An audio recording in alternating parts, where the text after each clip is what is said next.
student has drawn graphs in this form. It's a quadratic form, okay? And solving the equation in this form.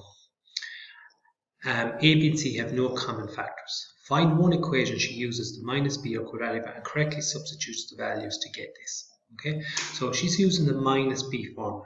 Okay, so just put in the minus b value. Plus or minus square root of b squared minus 4ac all over 2a. Okay, we have to calculate the values of a, b, and c. So if I compare this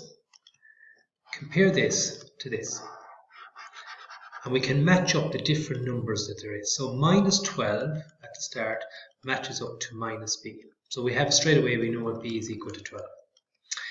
The 8 matches up to b squared minus 4ac. And the 4 in the bottom matches up to 2a. So immediately there I can find what a is. A is equal to 2. So now if I substitute those values in here, I'll be able to find what c is. So 8 is equal to b squared, which is 12 squared, which is 144, minus 4 times a, which is 8c. Okay, so working this out, I'm going to 8c on this side, and it's 144 minus 8, which is 136. So therefore, c is equal to 17. Okay, so I'm just going to highlight those values. So b is 12, c is 17, and a is 2.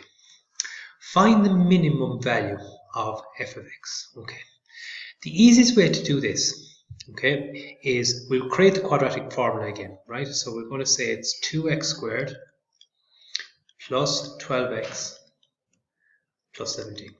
Okay, so I want to find the minimum value. I'm going to do this using completing the square.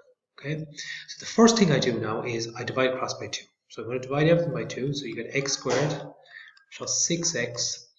I'm going to leave a gap and I put 17 over 2 here. So what am I going to fill the gap with? I'm going to fill the gap with this number. I'm going to half it and square it. So half of 6 is 3 and square is 9. And then I have a minus 9. I can't just put in a plus 9 without compensating and balancing the equation with a minus 9. I'm going to put these parts together. So if I factorize x squared plus 6x plus 9, okay, if you factorize that with guide number, you get x plus 3 and x plus 3, which is x plus 3 squared. So that's what this is, x plus 3 squared. Now, if you add these two together, you get minus a half. And that's all multiplied by 2. So if I multiply this by 2, you will get 2 bracket x plus 3 to be squared minus 1. So from this, I can take my minimum value. Okay, so my minimum value is minus 3 minus 1. So what you do is you take this value, and you change the sign. That's the x value, and that's the y value. So that's the minimum point of this quadratic.